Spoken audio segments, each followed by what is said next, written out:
Okay, so in this video I'm going to be looking at how you use all of the matrix features on GrandMA2. So we're going to be starting off with Interleave. So I've got some Diablos here and I've got highlight turned on the desk. I'm not sure if you can see that bit, you can't see that bit. But I've got highlight turned on the desk, and when I select these fixtures, I'm going to select an interleave of 2.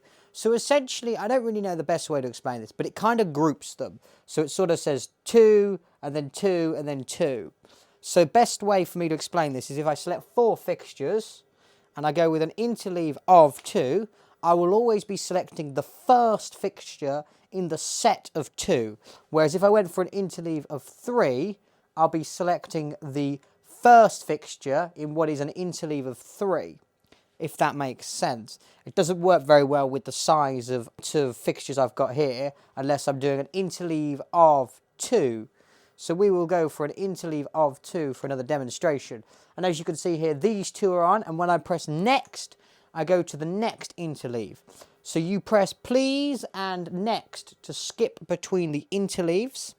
And down here it's saying 2. Hopefully you can see that. When you've got the fixtures selected, even if you've got them, say, in a singleton, you could say single X to go between each of the fixtures. So increasing this by 1 moves me along.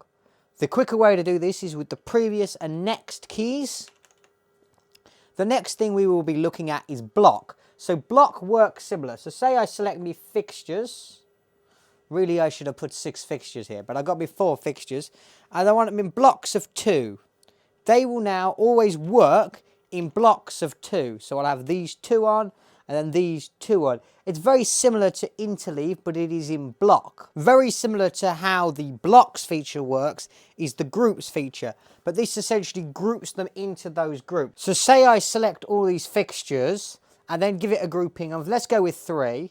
So this is going to create 3 groups from the selected fixtures, which isn't going to work very well because I've got 5 fixtures, but it'll demonstrate my point. And then I'm going to go at 0 through 100. You'll see that there is a fan operation happening of 0 through 100 and then 0 through 100. If there were 6 fixtures, you'd get the idea. Does that make sense? It's not that well explained in the documentation, I will give you that. Then the next option is wing. Wing essentially works by splitting it into that many parts. So say I want to do a wing of 2, that splits it into 2 parts. And they are going to be able to move towards each other as I go through them next.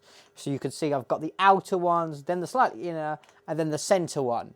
And that's how wing works. Of course, you've got the options to do wing star, whether it be pan, tilt, or pan tilt. You get the idea. That's just how it would contract. Say you've got more fixtures selected in a grid. Of course, you can import your fixtures with their positions directly from Capture.